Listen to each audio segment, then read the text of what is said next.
غیبت اور چغلی یہ دونوں چیزیں الگ الگ نہیں ہیں.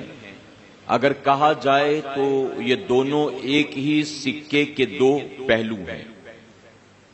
اس موضوع پر بیان کرنے کی غرض سے جب میں نے کتابوں کا مطالعہ کرنا شروع کیا تو اکثر کتابوں میں یہ دونوں عنوان ایک ساتھ ملے، یعنی شاید ہی کسی کتاب میں الگ الگ چیپٹر ہو ان دونوں کے تعلق سے. اکثر جگہوں پر ان دونوں کا ذکر ایک ساتھ آیا ہے ایک ہی باب میں، لیکن میں نے اس کو دو ہفتہ واری اجتماعات میں الگ الگ ڈیوائیڈ کیا، دو پارٹس میں، تاکہ صحیح طور پر ہم سمجھ سکیں کہ غیبت کیا ہے اور صحیح طور پر ہم اور آپ یہ بھی سمجھ سکیں کہ چغلی کرنا کیا ہے. میرے پیارے آقا علیہ الصلوۃ والتسلیم کے پیروانوں، عام طور پر ہم اور آپ یہ سمجھتے ہیں کہ چوری کرنا یہ حرام ہے، گناہ کبیرہ ہے، جوا کھیلنا یہ حرام ہے، گناہ کبیرہ ہے، سود کھانا یہ حرام ہے، گناہ کبیرہ ہے، زنا کرنا یہ حرام ہے، گناہ کبیرہ ہے، اسی طرح کسی کا قتل کرنا یہ حرام ہے، گناہ کبیرہ ہے. یعنی ہم نے اور آپ نے ان چند چیزوں کو حرام اور گناہ کبیرہ سمجھ رکھا ہے. علاوہ اس کے ہم اور آپ روزمرہ کی زندگی میں جو کچھ آنکھ بند کر کے کرتے ہوئے نظر آتے ہیں اس پر ہم نے غور کرنے کی کوشش نہیں کی کہ کیا یہ بھی حرام اور گناہ کبیرہ ہے. میرے پیارے آقا علیہ الصلوۃ والتسلیم کے پیروانوں، میں بہت پہلے یہ بات کہہ چکا ہوں، آج پھر موقع کے اعتبار سے دہراؤں گا کہ علماء نے 70 باتیں ایسی ڈھونڈ ڈھونڈ کر نکالا ہے کہ جسے گناہ کبیرہ قرار دیا گیا ہے. اور جانتے ہیں گناہ کبیرہ کی وضاحت کیا ہے؟ یعنی وہ بڑے بڑے گناہ کہ رب تبارک تعالیٰ نے قرآن مقدس میں صراحتاً جس سے منع فرمایا ہے، یعنی جس کے حوالے سے وعید آئی ہے قرآن مقدس کے اندر اور حدیث مبارکہ کے اندر. گناہ کبیرہ ان تمام گناہوں کو کہتے ہیں کہ جن کے کرنے والے کے لیے اللہ نے عذاب کا وعدہ کیا ہے اور جن سے بچنے والے کو اللہ تبارک تعالیٰ نے جنت دینے کا وعدہ فرمایا ہے. اس پر اپنی رحمت، اپنی برکت اور مہربانیوں کا اللہ نے وعدہ فرمایا، اسے کہتے گناہ کبیرہ. تو 70 ایسے گناہ ہیں جس کو علماء نے گناہ کبیرہ قرار دیا. لیکن صوفیاء کی بات کی جائے، اولیاء اکرام کی بات کی جائے تو ان کی یہ تعداد صرف 70 تک محدود نہیں ہے، بلکہ جب انہوں نے اس کی وضاحت کرنا شروع کیا تو 70 کو وہ 700 تک لے گئے، 700 تک. میرے پیارے آقا علیہ الصلوۃ والتسلیم کے پیروانوں، حضور اکرم صلی اللہ علیہ وسلم نے ارشاد فرمایا کہ اللہ تبارک تعالیٰ نے ایک مسلمان کا دوسرے مسلمان پر جان کا، مال کا اور آبرو کا اچھالنا یا قتل کرنا، ان ساری چیزوں کو حرام قرار دیا. آپ سن رہے ہیں توحید نیٹ ورک اسلامک آواز، Tawheed network international Islamic YouTube channel. حرام ہے کسی کا مال لوٹنا، کھا لینا، دبا لینا، یہ بھی حرام ہے. اسی طرح سے کسی کی آبرو ریزی کرنا، کسی کو لوگوں کے سامنے ذلیل و خوار کرنا، کسی کے بارے میں لوگوں کے کان بھرنا اور اس کو رسوا کرنا، اس کے عیب لوگوں میں ظاہر کرنا، یہ بھی حرام ہے.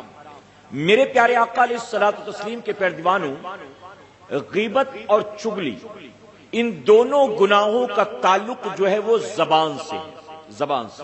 اور جانتے ہیں میرے آقا صلی اللہ علیہ وسلم نے کیا ارشاد فرمایا؟ بخاری شریف کی حدیث مبارکہ ہے، سوال کیا گیا کہ یا رسول اللہ صلی اللہ علیہ وسلم کامل مومن کون ہے، یعنی اچھا مسلمان کون ہے؟ تو حضور اکرم صلی اللہ علیہ وسلم فرماتے ہیں کہ اچھا مسلمان وہ ہے کہ جس کے ہاتھ اور زبان سے مسلمان محفوظ ہو، یعنی جس کے ہاتھ اور زبان دونوں سے مسلمان محفوظ ہو.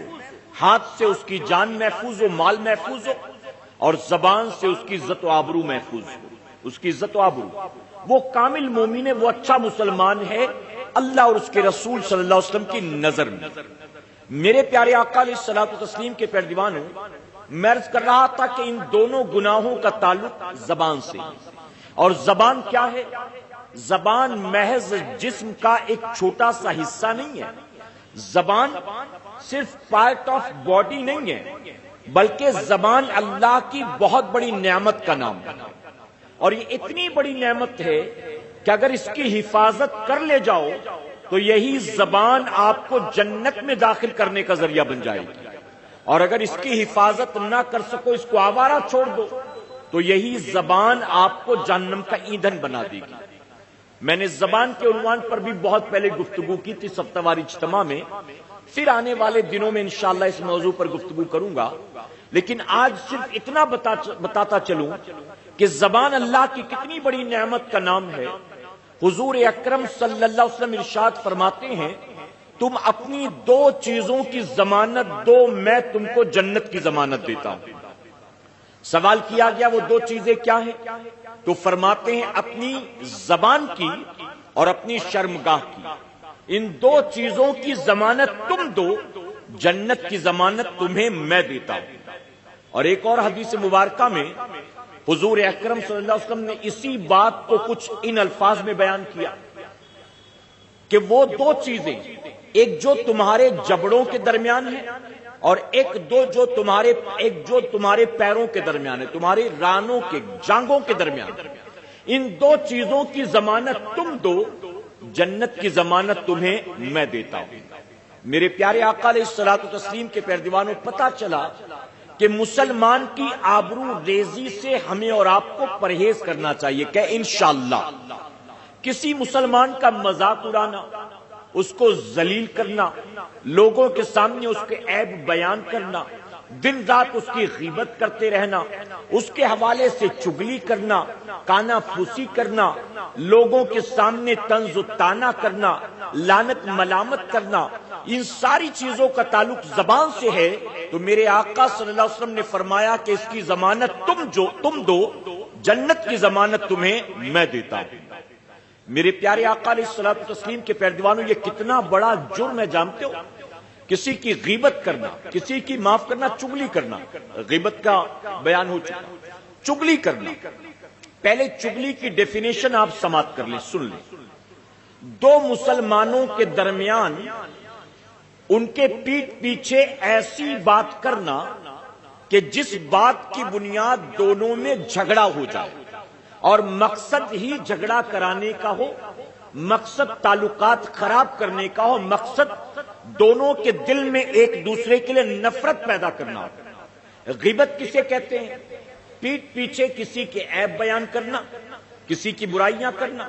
یہاں پر صرف اور صرف ہم نے عیب بیان کیا، برائیاں کی، مذاق اڑایا، طنز و طعنہ کیا، لعنت ملامت کی، جھگڑا کرانا مقصد نہیں ہے۔ لیکن جب دو لوگوں میں نا اتفاقی پیدا کرنا، جھگڑا کرانا مقصد ہو، تو اسے کیا کہتے ہیں؟ اسے چگلی کہتے ہیں۔ مثال کے طور پر ایک کے پاس آنا اور دوسرے کے خلاف کچھ بات کہنا، اور اس کے پاس جا کر اس کے خلاف کچھ بات کرنا، یعنی یہاں کی وہاں، وہاں کی یہاں لگاتا پھرتا ہو، اسے کہتے ہیں چگلی کرنا۔ میرے پیارے آقا علیہ الصلوۃ والتسلیم کے پیروانوں، اور مقصد دونوں میں آپس میں نفرت اور دشمنی پیدا کرنا۔ حضور اکرم صلی اللہ علیہ وسلم ارشاد فرماتے ہیں کہ قیامت کے دن بدترین لوگ وہ ہوں گے جو دو منہ والے ہوں گے، وہ چگل خور لوگ جو قیامت کے دن دو منہ والے ہوں گے۔ فرماتے ہیں کہ ایک کے پاس ایک منہ لے کر آتا ہے اور دوسرے کے پاس دوسرا منہ لے کر جاتا ہے۔ قیامت کے دن ان کے منہ کے اندر آگ کی دو زبانیں ہوں گی، آگ کی دو زبانیں۔ میرے پاس آیا تو اس کی برائیاں، اس کے پاس پہنچا تو میری برائیاں۔ میرے پیارے آقا علیہ الصلوۃ والتسلیم کے پیروانوں، جیسا کہ میں نے پچھلے ہفتے کہا تھا، آج پھر عرض کرنا چاہوں گا کہ غیبت ہو، چگلی ہو، بہتان ہو، لعن طعن ہو، ان ساری چیزوں میں صرف عورتیں خامخواہ بدنام ہیں، حقیقت میں یہ وہ تمام جرم ہیں جس میں آج کے دور کا مرد بھی اچھا خاصا ملوث نظر آتا ہے۔ مردوں میں بھی یہ بیماری پائی جاتی ہے کہ وہ بھی ایک دوسرے کے پیٹھ پیچھے لگے رہتے ہیں، دوستوں میں آپس میں لڑائیاں کروانا، اسی طرح سے بھائی بھائی میں دشمنی کروا دینا، بیٹے کے کان بھرنا باپ کے خلاف، باپ کے کان بھرنا بیٹے کے خلاف۔ کہیں پر ننند جو ہے وہ لگی ہوئی ہے بھائی کے کان بھرنے میں بھابھی کے خلاف، بھابھی کے کان بھرتی بھائی کے خلاف، کہیں پر ساس جو ہے اپنے بیٹے کے سامنے بہو کی برائیاں کرتی، کہیں بہو کے سامنے بیٹے کی برائیاں کرتی، کہیں بھابھی لگی ہوئی اپنی دیورانی کے سامنے دیور کی برائیاں کرتی، اور موقع ملتا ہے تو دیور کے سامنے دیورانی کی برائیاں کرتی، کہیں اڑوسی پڑوسی میں، کہیں پٹی دار میں، کہیں رشتہ داروں میں، کہیں پارٹنر میں، کہیں مالک میں، نوکر میں، ہر گھر کے اندر، ہمارے معاشرے میں، ہر جگہ، ہر گلی کوچے میں یہ بیماری، یہ برائی پائی جاتی ہے، اور اچھی خاصی تعداد میں لوگ اس میں مبتلا ہیں۔ اگر کہوں تو غلط نہیں ہوگا، مور دین 99% مسلمان ہیں جو اس برائی اور اس عیب کے اندر ملوث ہے۔ اور میرے پیارے آقا کے پیروانوں، حد تو یہ ہے کہ دن رات یہ سب کچھ کرنے کے بعد بھی لوگ اس کو حرام نہیں سمجھتے، اس کو گناہ کبیرہ تصور نہیں کرتے۔ میں معذرت کے ساتھ کہوں گا، ہم اور آپ دودھ کے دھلے نہیں ہیں، بلکہ اپنے اپنے گریبان میں جھانک کر دیکھیں تو پتا چلے گا کہ ہم بھی اسی کیٹیگری میں آتے ہیں۔ ہمارا اور آپ کا معاملہ بھی وہی ہے۔ اگر کسی سے کوئی انبن ہو جائے، ہم فوراً اس کے خلاف لوگوں کے کان بھرنا شروع کر دیتے ہیں، اور جانتے یہاں تک کہتے یار چھوڑو اس کی بات مت کرو، تم بڑی تعریفیں کر رہے ہو نا اس کی حقیقت تم کو نہیں معلوم، ابھی میں اگر بولوں گا نا تو تم کو میری بات پر یقین نہیں ہوگا۔ سامنے والا فوراً کہتا ہے کیا کہنا چاہتے ہو بتاؤ، تم جانے دو، میرا منہ مت کھلواؤ، تم بڑی تعریف کرتے پھرتے ہو نا اس آدمی کی، اس کی حقیقت تم جانتے ہو، میں بتاؤں تم کو؟ وہ آدمی کہتا ہے ایکسائٹ ہو کر بتاؤ کیا کہنا چاہتی ہو تم، تو جانتے ہو پھر کیا جواب دیتا ہے؟ نہیں رہنے دو، میرا منہ مت کھلواؤ۔ وہ آدمی اور ایکسائٹمنٹ میں، بھلا کون سی بات ایسی ہے جو یہ نہیں بتانا چاہتا ہے؟ وہ کہتا ہے بتا تو صحیح، تو کیا بتانا چاہتا تھا؟ اچھا تو سننا ہی چاہتا ہے نا، سن لے۔ تو اس کی بڑی تعریفیں کرتا پھرتا ہے، حالانکہ تیرے بارے میں جانتا ہے وہ کیا خیال رکھتا ہے، تیرے بارے میں لوگوں کو کیا کہتا پھرتا ہے۔ اور میرے پیارے آقا علیہ الصلوۃ والتسلیم کے پیروانوں، جب چغلی کرنے کی بیماری کسی کو لگ جائے تو ایسا روگ ہے کہ بندہ پھر سچائیاں تلاش نہیں کرتا، بلکہ جھوٹی باتیں بھی بیان کرنا شروع کر دیتا ہے، جھوٹی باتیں۔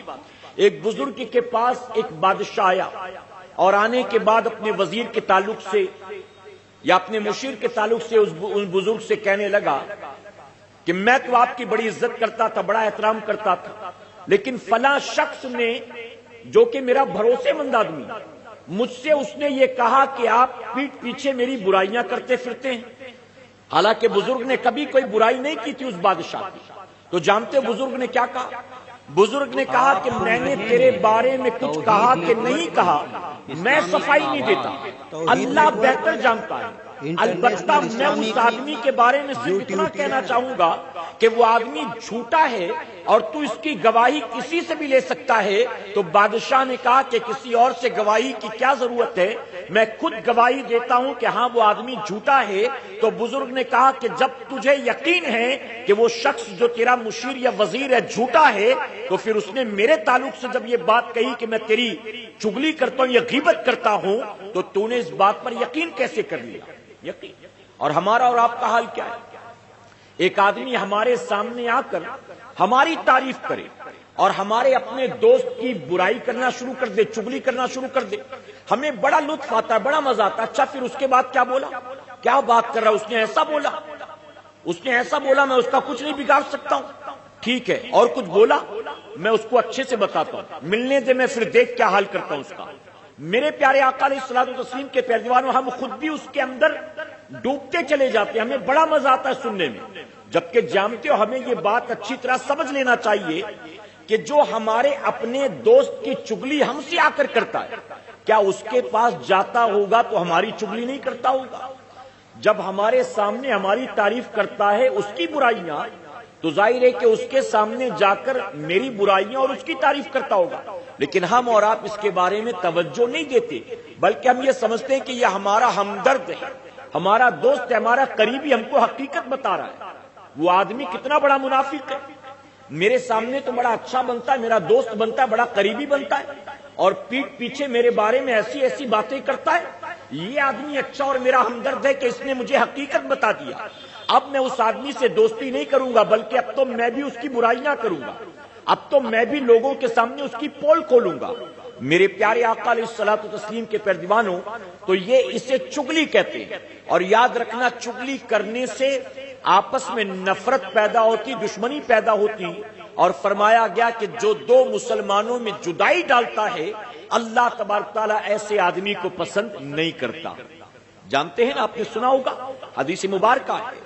اسی طرح شب برات کے حوالے سے مشہور ہے کہ اس رات اللہ تبارک تعالیٰ تمام گناہگاروں کی مغفرت فرما دیتا ہے سوائے چند لوگوں کے، اور ان چند لوگوں میں وہ شخص بھی ہے جو مسلمانوں میں جدائی ڈالتا ہے، یعنی اس کا کان اس کے خلاف، اس کا کان اس کے خلاف، دن رات یہی کام کرتا ہے، اور وہ مسلمانوں میں جدائیاں ڈالتا ہے، آپس میں اختلاف، دشمنی پیدا کرتا ہے. میرے پیارے آقا علیہ الصلوۃ والتسلیم کے پیروانوں، حضور اکرم صلی اللہ علیہ وسلم فرماتے ہیں اللہ کے نیک بندے وہ ہیں کہ جن کے چہرے کو دیکھو تو اللہ یاد آ جاتا ہے، جن کے چہرے کو دیکھو تو اللہ یاد آ جاتا ہے. اور فرماتے ہیں کہ اللہ کے برے بندے وہ ہیں جو لوگوں کی چگلی کھایا کرتے ہیں. اللہ کے برے بندے وہ ہیں کہ جو لوگوں کی چگلی کھاتے ہیں اور دوستوں میں جدائی ڈالتے ہیں اور شریف لوگوں پر بہتان عائد کرتے، الزام عائد کرتے، ان کو تکلیف میں مبتلا کرتے. تو چگل خور کون ہے؟ دنیا اس کو اچھا سمجھتی ہو، جس کی چگلی کھاتا ہو، جس کے سامنے تعریفیں کرتا ہو، اسے اپنا ہمدرد اور دوست سمجھتے ہو. لیکن میرے آقا صلی اللہ علیہ وسلم نے اس کی پہچان کیا بتائی؟ فرمایا کہ چگل خور برے لوگ. میرے پیارے آقا علیہ الصلوۃ والتسلیم کے پیروانوں، یہاں ایک روایت میں آپ کو بتاؤں، اللہ نے جتنی مخلوق پیدا کی، چرند پرند انسان جانور، اللہ نے جتنے پیدا کیے، اللہ نے سب کو زبان دی سوائے مچھلی کے. اللہ نے سب کو زبان دی سوائے مچھلی کے. مچھلی اللہ نے اس کو زبان نہیں دی، حالانکہ وہ اس کے منہ میں پہلے زبان تھی، لیکن بعد میں اللہ نے یہ نعمت لے لی. جانتے اس کی تاریخ کیا ہے؟ فرمایا گیا جب ابلیس نے آدم علیہ السلام کے سجدے کا انکار کیا، اللہ تبارک تعالیٰ نے اس کو جنت سے زمین پر پھینک دیا. جب زمین پر آیا تو ابلیس لعین کی سب سے پہلے ملاقات جو ہے وہ ایک مچھلی سے ہوئی، سمندر کی مچھلی سے ملاقات کی. اب اس کے پاس کوئی اور نہیں تھا جس کو سارا حال بیان کرتا، تو مچھلی کے سامنے اس نے پوری رودات بیان کی، اپنا رونا دھونا رکھا، جس میں اس نے آدم علیہ السلام کی برائیاں کی، آدم علیہ السلام کی کہ آدم کی وجہ سے مجھ کو جنت سے نکالا گیا، سارا معاملہ بیان کیا. اور ساتھ ہی ساتھ مچھلی کے کان بھرے اور یہ کہا کہ آدم جب زمین پر آئیں گے تو تمام سمندری جانوروں کا شکار بھی کریں گے، یعنی میں تو جنت سے نکالا گیا، تمہاری بھی خیر نہیں ہے. جب وہ آئیں گے زمین پر تو مچھلی بھی ماریں گے اور تمام سمندری جانوروں کا شکار کریں گے. اب فرمایا کہ مچھلی نے جب یہ سنا تو سمندر کے اندر گھوم گھوم کے تمام مچھلیوں کو اور تمام سمندری جانوروں کو اس نے بتانا شروع کر دیا. ہر طرف گھوم گھوم کر اس نے بتانا شروع کر دیا. اللہ تبارک تعالیٰ کو اس کا یہ عمل اتنا ناپسند آیا کہ اللہ نے اس کی زبان چھین لی، اور اس کے بعد جتنی مچھلیاں پیدا ہوئی کسی کے منہ میں زبان نہیں. میرے پیارے آقا کے پیروانوں، ذرا سوچو، ایک مچھلی سمندر میں اگر اللہ کے نبی آدم علیہ السلام کی برائی کرتی پھرے کہ وہ آنے والے جو ہمارا شکار کریں گے، وہ آنے والے جو ہمارا شکار کریں گے، ان کی وجہ سے ابلیس کو جنت سے نکالا گیا، تو ہمارے لیے بھی بڑا خطرہ ہے وہ آنے والے. اب اس طرح سے وہ آدم علیہ السلام کی برائیاں کرتی پھری، اللہ نے اس کی زبان کو چھین لیا. کیا میرے پیارے آقا کے پیروانوں ان لوگوں کو خوف نہیں آتا جو معاذ اللہ اللہ کے بارے میں بکواس کرتے ہیں؟ اللہ بھی جھوٹ بول سکتا ہے معاذ اللہ، یا کبھی اپنی کتابوں میں لکھتے ہیں اللہ تو میرے ساتھ ایسے رہتا ہے جیسے میاں بیوی ایک دوسرے کے ساتھ ساتھ رہتے ہیں معاذ اللہ. یا وہ لوگ جو یہ کہتے ہیں معاذ اللہ کہ عیسیٰ علیہ السلام جو ہے اللہ کے بیٹے ہیں اور مریم جو ہے وہ اللہ کی بیوی ہے معاذ اللہ، یعنی انہیں غیرت اور ڈر نہیں لگتا جو اللہ کی بے ادبی اور گستاخی کرتے ہیں. اور ساتھ ہی ساتھ دنیا کے وہ لوگ جو اپنے آپ کو مسلمان کہلاتے ہیں اور وہ اللہ کے محبوبین کی غیبت کرتے پھرتے ہیں، اللہ کے ولیوں نبیوں کی برائیاں کرتے پھرتے ہیں. وہ جو امام انبیاء کو معاذ اللہ برا بلا کہتے ہیں۔ میرے پیارے آقا کے پیروانوں، آدم علیہ السلام کو جب برا بلا کہا، اللہ نے مچھلی سے زبان جیسی نعمت کو لے لیا جو امام الانبیاء کو برا بلا کہتے ہیں۔ اگرچہ دنیا میں اللہ نے زبان جیسی نعمت ان سے نہیں لی، لیکن جیسے ہی جسم سے روح کا رشتہ ٹوٹے گا، قبر میں جو ان کا انجام ہوگا، میدان قیامت میں جو ان کا حال ہوگا، اور جہنم کی جس وادی میں وہ ڈالے جائیں گے، ان کا خاندان بھی اس کا تصور نہیں کر سکتا۔ جانتے ہو میرے آقا صلی اللہ علیہ وسلم نے کیا فرمایا؟ فرماتے ہیں کہ اگر مجھے اس بات کا ڈر نہ ہوتا کہ تم اپنے مردوں کو قبروں میں دفنانا چھوڑ دو، اگر مجھے اس بات کا ڈر نہ ہوتا کہ تم اپنے مردوں کو قبروں میں دفنانا چھوڑ دو گے، تو میں اللہ تبارک تعالیٰ کی بارگاہ میں دعا کرتا کہ وہ قبر والوں کے حال تم پر ظاہر کر دے۔ یعنی تم دیکھو کہ قبر میں لوگوں کا حشر کیا ہوتا ہے، قبر میں لوگوں کا انجام کیا ہوتا ہے۔ جب تک جسم سے روح کا رشتہ جڑا ہوتا ہے، ہاتھ پیر میں طاقت ہوتی ہے، جیب میں مال ہوتا ہے، زبان میں بولنے کی صلاحیت ہوتی ہے، آنکھیں دیکھنے کی طاقت رکھتی ہے، جسم میں قوت ہوتی ہے، انسان قبر کی پرواہ نہیں کرتا، محشر کی فکر نہیں کرتا، اور قبر اور محشر بھی دور ہے۔ ہم اور آپ تو سکرات کی بھی فکر کرتے نظر نہیں آتے کہ آخری وقت میں روح نکلے گی تو کس حال میں نکلے گی، اس کے بعد قبر میں جائیں گے تو وہاں کیا معاملات ہوں گے، پھر محشر میں اٹھیں گے تو وہاں کیا حالات ہوں گے، فکر ہی نہیں کرتے۔ معاذ اللہ ثم معاذ اللہ ہمارا اور آپ کا حال یہ ہے، دنیا میں آنے کے بعد دنیا کی رنگینیوں میں ایسا کھو گئے، غیبت کرنا ہو، چغلی کرنا ہو، بہتان عائد کرنا ہو، گالی دینا ہو، ٹھمکے لگانا ہو، ڈی جے بجانا ہو، اپنے ماں باپ کو جھڑکنا ہو، چوری چماری کرنا ہو، اللہ رسول کی نافرمانیوں پر نافرمانی کرتے ہیں، ہمیں کبھی آخرت کا اور موت کا خیال نہیں آتا۔ میرے پیارے آقا علیہ الصلوۃ والتسلیم کے پیروانوں، آپ نے وہ بڑی مشہور حدیث مبارکہ سنی ہوگی۔ حضور اکرم صلی اللہ علیہ وسلم سواری پر سوار ہو کر راستے میں گزر رہے تھے، ایک قبر کے قریب سے گزرے، دو قبروں کے قریب سے گزرے تو آپ کا جو گھوڑا تھا وہ بدک گیا، آپ کی سواری بدک گئی۔ حضور اکرم صلی اللہ علیہ وسلم اس گھوڑے سے نیچے اترے، سامنے دو قبریں موجود تھی، صحابہ اکرام دیکھ رہے تھے۔ میرے آقا صلی اللہ علیہ وسلم نے ایک ہرے درخت کی ٹہنی کو توڑ کر اس کے دو ٹکڑے کیے، اس کی شاخوں کے دو ٹکڑے کیے، اور توڑ کر آپ نے اسے دونوں قبروں پر لگا دیا۔ صحابہ اکرام نے یہ سارے معاملات کو دیکھا تو سوال کیا کہ یا رسول اللہ صلی اللہ علیہ وسلم، آپ نے ایسا کیوں کیا، کیا کیا، ہمیں سمجھ میں نہیں آیا، ہم پر واضح کر دیں تاکہ ہم سمجھیں کہ یہ کیوں تھا۔ تو نبی کریم صلی اللہ علیہ وسلم فرماتے ہیں کہ ان دو قبر والوں پر اللہ کا عذاب ہو رہا تھا، حالانکہ اس گناہ کی وجہ سے عذاب ہوتا تھا جس سے بہت آسانی سے وہ بچ سکتے تھے، یعنی کوئی بہت بڑا گناہ نہیں تھا، ایسا گناہ تھا جس سے بچنا بہت آسان تھا، لیکن وہ نہیں بچتے تھے، اس وجہ سے ان پر یہ عذاب ہوتا ہے۔ میرے آقا صلی اللہ علیہ وسلم فرماتے ہیں کہ میں نے یہ شاخیں توڑ کر لگا دی ہیں، جب تک یہ ہری بھری رہیں گی اللہ کا ذکر کریں گی، اور جب تک یہ اللہ کا ذکر کریں گی اللہ تبارک تعالیٰ ان کے عذاب میں کمی فرما دے گا، اللہ ان کے عذاب میں کمی کر دے گا۔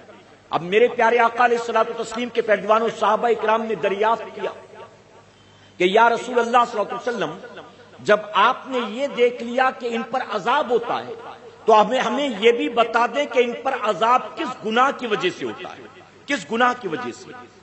اب میرے پیارے آقا علیہ الصلوۃ والتسلیم کے پیروانوں، یہاں عقائد اہل سنت کے تحت ایک بات واضح کر دوں، صحابہ اکرام کا یہ عقیدہ تھا کہ اللہ کا نبی جو ہوتا ہے وہ صرف قبر ہی نہیں دیکھتا، قبر کے اندر کے حالات بھی وہ دیکھ لیا کرتا ہے۔ ظاہر ہے کہ صحابہ کا عقیدہ ان بدعقیداؤں کے اگینسٹ تھا جن کا یہ ماننا ہے کہ نبی کو پیٹھ پیچھے کی خبر نہیں ہے، معاذ اللہ۔ آج کے ترقی یافتہ دور کے نام نہاد مسلمانوں کا یہ من گڑنت عقیدہ کہ نبی کو پیٹھ پیچھے کی خبر نہیں، اور جو صحابہ نبی کے زمانے میں موجود تھے جنہوں نے ان کے ہاتھ پر کلمہ پڑھا تھا، جنہوں نے زندگی کے شب و روز ان کے ساتھ گزارے تھے، جنہوں نے ان سے قرآن سنا تھا، شریعت کے احکام کو سیکھا تھا، جن کے شب و روز ان کی آنکھوں کے سامنے تھے، ان کا عقیدہ کیا تھا کہ اللہ نے جو ہمیں نبی دیا ہے، اس نبی کو اللہ نے وہ نور دیا ہے، وہ علم دیا ہے کہ صرف قبر والے کے حال کو نہیں جانتا بلکہ یہ حال تک کیوں پہنچا ہے وہ معاملات بھی اللہ کا نبی جانتا ہے۔ اس لیے دریافت کیا کہ یا رسول اللہ صلی اللہ علیہ وسلم، جب آپ نے دیکھا کہ ان پر عذاب ہوتا ہے تو ہمیں یہ بھی بتا دیں کہ عذاب کس وجہ سے ہوتا ہے۔ تو حضور اکرم صلی اللہ علیہ وسلم فرماتے ہیں کہ ان میں سے ایک ایسا تھا جو پیشاب کے چھینٹوں سے بچتا نہیں تھا، پیشاب کے چھینٹوں سے بچتا نہیں تھا۔ میں پوچھوں گا ہم میں کتنے لوگ ہیں جو بتائیے اس برائی میں مبتلا، اس گناہ میں مبتلا ہیں؟ اب پیشاب کے چھینٹوں سے بچنے سے مراد جانتے ہو کیا ہے؟ کھڑے کھڑے پیشاب کیا اور اس کے چھینٹے کپڑے یا جسم پر نہیں اڑے، یہ پیشاب کے چھینٹوں سے بچنا نہیں ہے، یہ پیشاب کے چھینٹوں سے بچنا نہیں، بلکہ وہ لوگ جو پیشاب کرنے کے بعد طہارت حاصل نہیں کرتے، نہ ڈھیلے سے، نہ پانی سے، نہ ٹیشو پیپر سے، نہ کپڑے سے، یعنی وہ پیشاب کرنے کے بعد یوں ہی چین بند کر کے یہودیوں کی طرح، عیسائیوں کی طرح چل پڑتے، تو گویا ان کا شمار بھی انہی لوگوں میں ہے جو پیشاب کے چھینٹوں سے بچتے نہیں۔ بتائیے ہے کہ نہیں؟ ہم یہ سمجھیں گے چھینٹے اڑیں گے کپڑے پر، جسم پر، تب شمار ہوگا اس گناہ میں، نہیں، بلکہ پیشاب کر کے پانی نہیں لیتا، ہاتھ میں بھی لگا ہوا ہے، اندر چین بند کر لیا، جو کپڑا پہنا اس میں بھی لگا، کبھی تھائز میں لگ گیا، کبھی ایک دو قطرے انگلیوں میں لگ گئے، کیا یہ پیشاب کے قطروں سے نہ بچنا نہیں ہوا؟ اس کا شمار نہیں۔ میرے پیارے آقا علیہ الصلوۃ والتسلیم کے پیروانوں، ہمارے ساتھ جہاں میں دفتر میں جاب کرتا ہوں، یہ غیر مسلم لڑکا بھی جاب کرتا، سارے غیر مسلم، میں اکیلا مسلمان، تو کچھ اور جو لوگ تھے انہوں نے کہا کہ اس لڑکے سے ہاتھ مت ملایا کرو، یہ بہت گندا ہے، یہ بہت گندا ہے۔ میں نے کہا تم کو کیسے معلوم؟ تو کہتے ہو جانتے ہو انہوں نے کیا جواب دیا؟ انہوں نے جواب دیا کہ یہ پیشاب کرنے کے بعد ہاتھ نہیں دھوتا ہے، یہ پیشاب کرنے کے بعد ہاتھ نہیں دھوتا، ایسے ہی کھاتا ہے، ایسے ہی ہاتھ ملاتا ہے، ایسے ہی کنگھی کرتا ہے، ایسے چہرے پہ ہاتھ لگاتا ہے۔ تو میں نے اس لڑکے سے کہا کہ تیرے بارے میں لوگ ایسا ایسا کہتے، کیا بات صحیح ہے؟ تو اس نے کہا بات تو صحیح ہے۔ میں نے کہا تو ہاتھ کیوں نہیں دھوتا؟ واقعی تو گندا آدمی ہے۔ اس نے کہا ہاتھ دھونے کی ضرورت کیا ہے؟ وہ حصہ بھی جس سے میں پیشاب کرتا ہوں وہ بھی تو جسم کا ایک حصہ ہے، میں یہاں چھونے کے بعد ہاتھ نہیں دھوتا، یہاں چھونے کے بعد ہاتھ نہیں دھوتا، یہاں چھونے کے بعد ہاتھ نہیں دھوتا، تو میں شرمگاہ کو چھو لوں تو کیا ہاتھ دھونا ضروری ہے؟ یعنی اس کے نزدیک اس کا شمار بھی ہاتھ پیر جیسے دوسرے اعضاء میں۔ تو کہتا میں بال بناتا ہوں ہاتھ نہیں دھوتا، میں چہرے پہ رومال پھرتا ہوں ہاتھ نہیں دھوتا، تو میں شرمگاہ کو چھو لوں یعنی سطر کو چھو لوں تو بھی کیا ہاتھ دھونے کی ضرورت ہے؟ تو وہ بھی تو جسم کا ایک حصہ ہی ہے۔ میرے پیارے آقا کے پیروانوں ذرا سوچیں۔ اب یہاں ایک بات بتانا چاہوں گا کہ پیشاب کے چھینٹوں سے جو نہ بچے قبر میں اس پر عذاب ہو۔ آج کچھ لوگ ایسے آ گئے جو پیشاب کے پینے سے کہتے ہیں بہت ساری بیماریوں کا علاج ہوتا ہے، بہت ساری بیماریوں کا۔ ایک شخص نے مجھے غالباً دلی سے فون کیا تھا اور اس نے کہا کہ میرے چاچا کو یا بڑے ابا کو کینسر ہو گیا ہے اور اب ہمیں ڈاکٹر نے کہا ہے، یعنی دنیاوی دوائیوں سے ہٹ کر اب ڈاکٹر نے کہا کہ جو ٹریٹمنٹ چل رہا ہے وہ تو چلتا رہے گا، تم ایک کام کرو، انہیں کبھی کبھی پیشاب پینے کے لیے کہو، کبھی کبھی ان سے کہو کہ پیشاب پیا کریں، اس سے بہت جلد کینسر کا علاج ہو جائے گا۔ معاذ اللہ ثم معاذ اللہ۔ تو اب بتائیے میں کیا کروں؟ میں نے کہا ڈاکٹر نے لکھ کر دیا ہے، تو کہا نہیں لکھ کر نہیں دیا، پرسنلی مشورہ دیا۔ میں نے کہا میرے بھائی پیشاب ناپاک چیز اور اس کے قطرے اڑ جائیں تو کپڑا ناپاک ہو جاتا ہے، جسم میں لگ جائے تو جسم ناپاک ہو جاتا ہے۔ اب اس کے پینے سے تجھے بیماری سے شفا ملے گی۔ دراصل جس ڈاکٹر نے مشورہ دیا وہ اسلام کے بارے میں جانتا نہیں ہوگا، اور وہ اگر اپنا پیشاب پیے تو کون سی بڑی بات ہے، وہ تو جانور کا پیشاب پی کر سمجھتے ہیں کہ صحت ملے گی، شفا ملے گی۔ تو جو جانور کا پیشاب پیتا ہو انسانوں کا پی لے تو کون سی بڑی بات ہے؟ میں نے کہا اس سے کہنا پیشاب والا علاج تجھے مبارک ہو، ہم اس مرض میں مبتلا رہنا تو گوارا کر سکتے ہیں، لیکن ہم کبھی کسی نجاست کو علاج کے طور پر استعمال کرنا گوارا نہیں کر سکتے۔ اس نے کہا میں کروں گا نہیں، بس آپ سے مشورہ لینا تھا۔ میں نے کہا میرا مشورہ یہی ہے کہ چیٹے اڑ جائیں تو قبر میں عذاب ہو، اگر پیتا ہوگا تو ذرا سوچے اس کا انجام کیا ہوگا۔ اس کا انجام کیا ہوگا؟ تو میرے پیارے آقا علیہ الصلوۃ والتسلیم کے پیروانوں، کبھی کبھی ایسے کیسز آ جاتے ہیں، اللہ ہمیں بچنے کی توفیق عطا فرمائے۔ اب یہاں ایک اور بات عرض کر دوں، چونکہ بہت ترقی کر چکی ہے دنیا، ہم جب جاتے ہیں ریلوے اسٹیشن پر، ایئرپورٹ میں، گورنمنٹ آفیسز میں، کارپوریٹ آفیسز میں، اپنی آفیسز میں، تو وہاں پر بھی جو ٹوائلٹ ہوتے ہیں اس میں کموڈ لگا ہوتا ہے انگریزی والا، یعنی جس پر بیٹھ کر لوگ پیشاب پیخانہ وغیرہ کرتے ہیں۔ تو اب اس وقت پہلے آپ یہ خیال رکھیں کہ اچھی طرح سے آپ اس کو صاف کر لیں، اس کی وجہ کہ بہت سے لوگ کھڑے ہو کر پیشاب کرتے ہوں گے، تو ظاہر ہے کہ وہ جو برتن ہے جس کو لوگ عام طور پر برتن کہتے ہیں، وہ کموڈ جو لگا ہے اس پر پیشاب کے چھینٹے اڑتے ہوں گے۔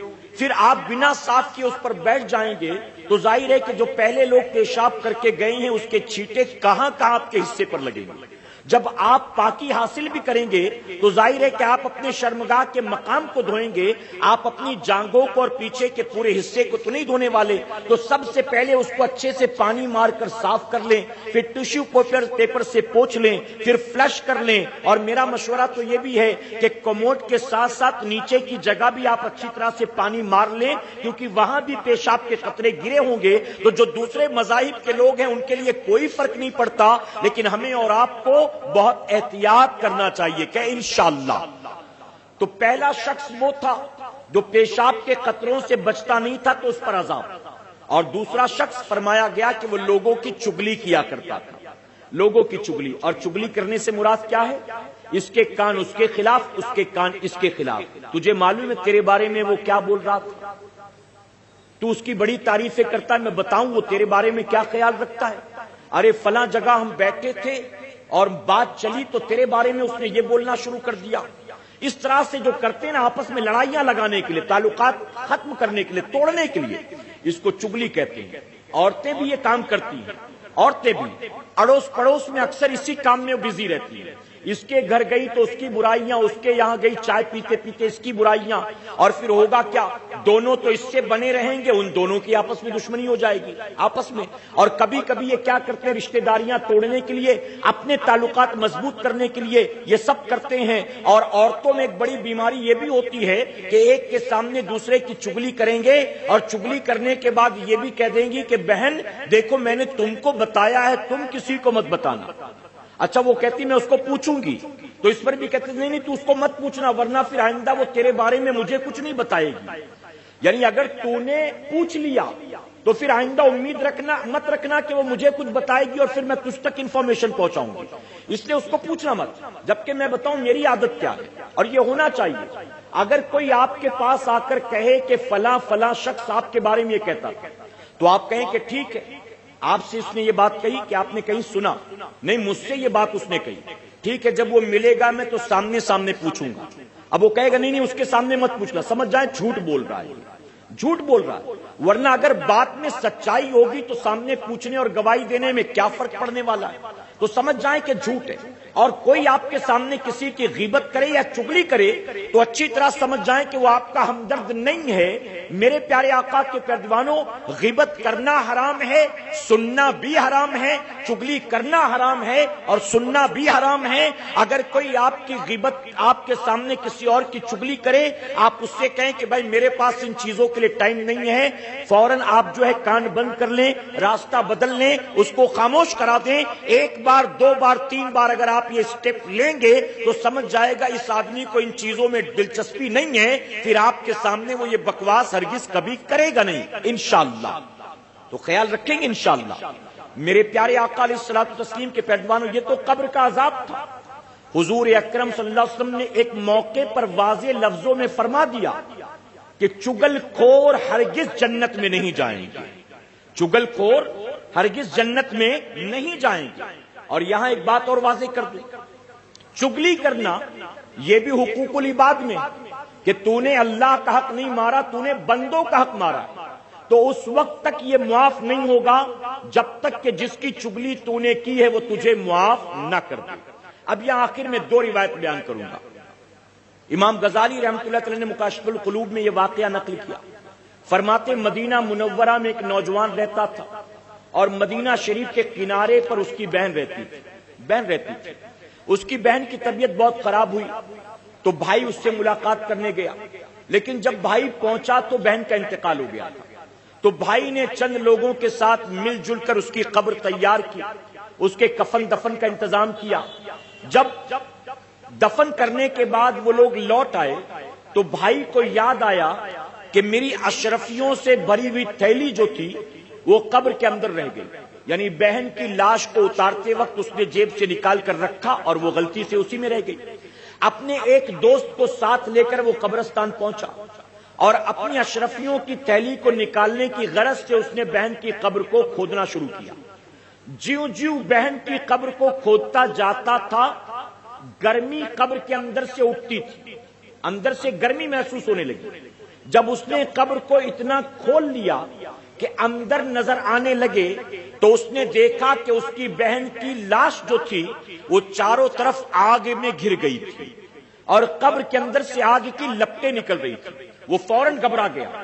اس نے جیسے تیسے قبر کو بند کیا, اپنے دوست کے ساتھ مدد لی, بند کی اور واپس گھر واپس آیا اور آ کر اپنی والدہ سے اس نے پوچھا کہ میری بہن بھلا کون سا گناہ کرتی تھی جس کی وجہ سے اس کو دفن کرنے کے بعد قبر میں یہ عذاب ہوا.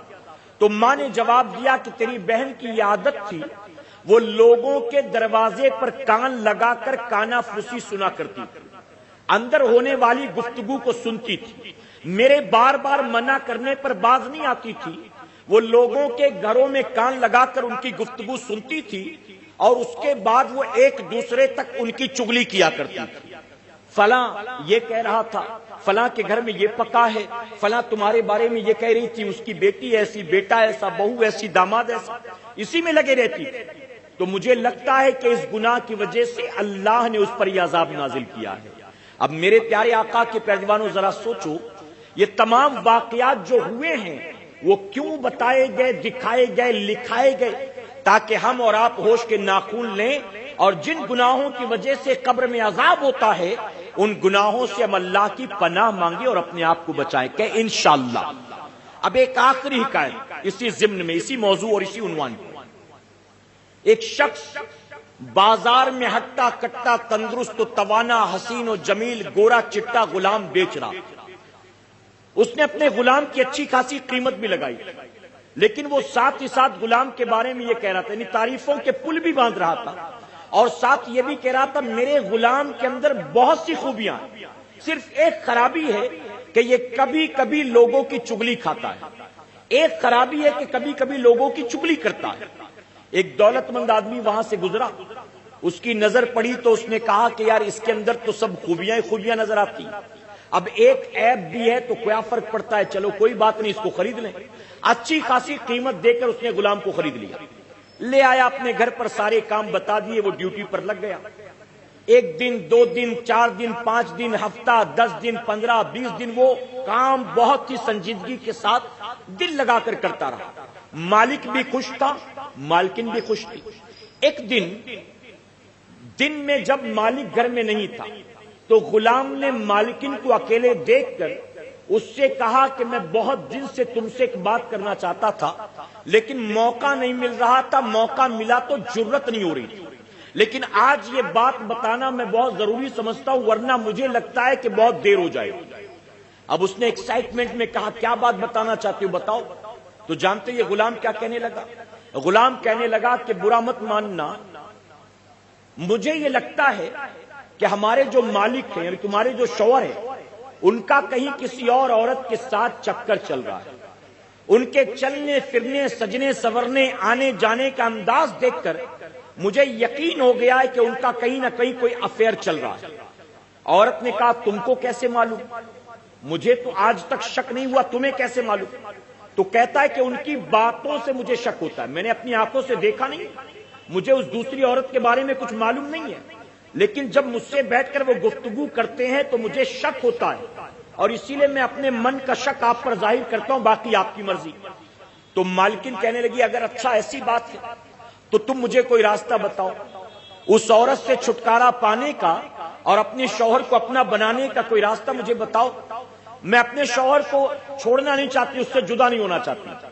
تو نوکر کہنے لگا, غلام کہنے لگا کہ بہت آسان نسخہ ہے, تمہیں کچھ نہیں کرنا ہے, جب رات کو تمہارے شوہر سو جائیں تو تم ان کی داڑھی کے 2-3 بال اس طرح سے کاٹ لینا اور اس کو کاٹ کے اپنے پاس رکھ لینا. اب جب تم یہ کر لو گی تو ہمیشہ کے لیے وہ تمہارا عاشق بن جائے گا, تمہارا غلام بن جائے گا. پھر اس کے دل میں کسی اور عورت کی کبھی محبت پیدا ہی نہیں ہو سکتی, ہمیشہ کے لیے تمہارا بن کر رہ جائے گا. عورت نے کہا یہ تو بڑا آسان نسخہ ہے, بڑا آسان عمل ہے, آج رات ہی میں اس کو کر لوں گی. اس نے کہا ٹھیک ہے. میرے پیارے آقا علیہ الصلوۃ والتسلیم کے پیروانوں, اب یہ گھر کے کام کرتا رہا, کسی بہانے مالکن سے اجازت لے کر بازار گیا, اور بازار جانے کے بعد اس نے اپنے مالک سے یہ کہا کہ مجھے تم سے بہت ضروری بات کرنی ہے, میں مالکن سے بہانہ کر کے تمہارے پاس آیا ہوں اور یہ بات بتانا میں بہت ضروری سمجھتا ہوں. تم نے مجھے بازار میں خریدا ہے, مجھے نوکری پر رکھا ہے, میں تمہارا غلام ہوں, میں آج اپنا حق ادا کرنا چاہتا ہوں, اس لیے میں بہانہ کر کے تمہارے پاس آیا ہوں, بہت ضروری مسئلہ ہے. تو مالک نے کہا کیا بات ہے بتا. تو وہ کہنے لگا کہ دراصل بات یہ ہے, بہت دن سے میں کہنا چاہ رہا تھا لیکن موقع نہیں ملا اور ہمت نہیں ہوئی, اور مجھے نہیں لگتا کہ تم میری بات پر یقین کرو گے, لیکن میں ضروری سمجھتا ہوں اس لیے بتاتا ہوں. کہا کیا بات ہے بتاؤ.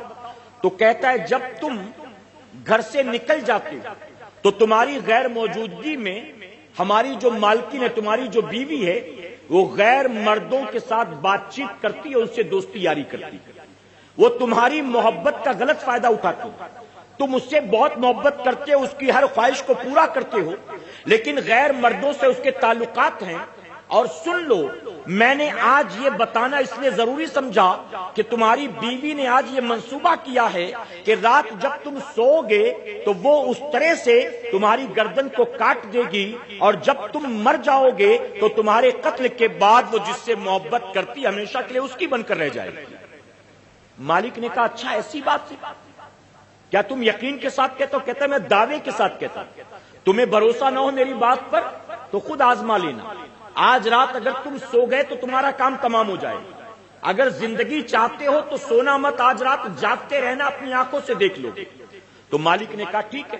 اب وہ گھر آیا, کھانے پینے کے بعد تھکا ماندہ لیٹا, لیکن کسے نیند آتی جسے پتا چل گیا ہو کہ سوتے ہی ہمیشہ کے لیے سلا دیا جاؤں, کہاں نیند آنا. اب وہ لیٹا تو تھا بستر پر, آنکھ بند کر کے اس نے سونے کی ایکٹنگ کی, نقل کی, اور کھراٹے لینے لگا. بیوی بھی بغل میں لیٹی تھی, لیکن وہ بھی انتظار میں تھی کہ یہ کھراٹے لے تو میں اپنا کام کروں. اب جیسے ہی شوہر نے کھراٹے لینے شروع کیے, بیوی اٹھی, اس طرح سرہانے لے کر سوئی تھی, اس نے فوراً اس طرح نکالا, آگے بڑھی, اور آگے بڑھنے کے بعد شوہر کے داڑھی کے چند بال پکڑے, اور پکڑنے کے بعد جیسے اس طرح آگے بڑھائی, شوہر نے فوراً جو ہے لپک کر اس کے ہاتھ کو پکڑ لیا, اور پکڑنے کے بعد اٹھا کر پٹک دیا, اور اس کے سینے پر سوار ہو گیا, اور سوار ہونے کے بعد کہا آج مجھے میرے غلام نے بچا لیا, اگر اس نے دکان پر آ کر ساری بات واضح نہ کی ہوتی تو تو نے تو میرا قتل ہی کر دیا ہوتا. میں اس کا احسان مانتا ہوں, اور تو جیسی احسان فراموش عورت سے چھٹکارا چاہتا ہو. یہ کہہ کر اس نے اس طرح لیا, اور لینے کے بعد اسی سے اپنی بیوی کی گردن کو ذبح کر دیا, اپنی بیوی کو قتل کر دیا.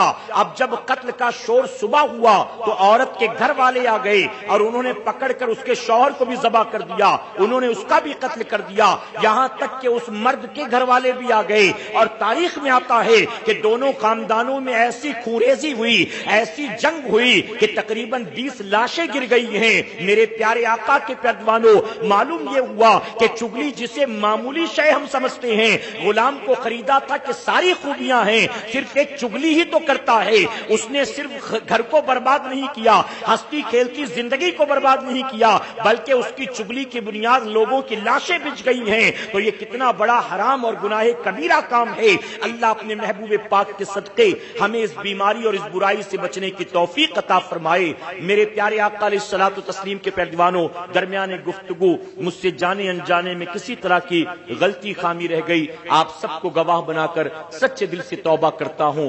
رب میری توبہ قبول فرمائے, اور ہماری محفل کو قیامت میں ہمارے لیے, ہمارے والدین کے لیے بخشش اور نجات کا ذریعہ بنائے. وما علینا الا البلاغ. السلام علیکم. رسالت کے پروانوں, ہر سنیچر کو بعد نماز عشاء سنی دعوت اسلامی کے عالمی مرکز اسماعیل حبیب مسجد میں سنی اجتماع ہوتا ہے. آپ حضرات پابندی کے ساتھ اس میں شرکت فرمائیں. سنی دعوت اسلامی کی ویب سائٹ sunnidawatislamי.net پر وزٹ کریں اور بہت ساری دینی معلومات حاصل کریں۔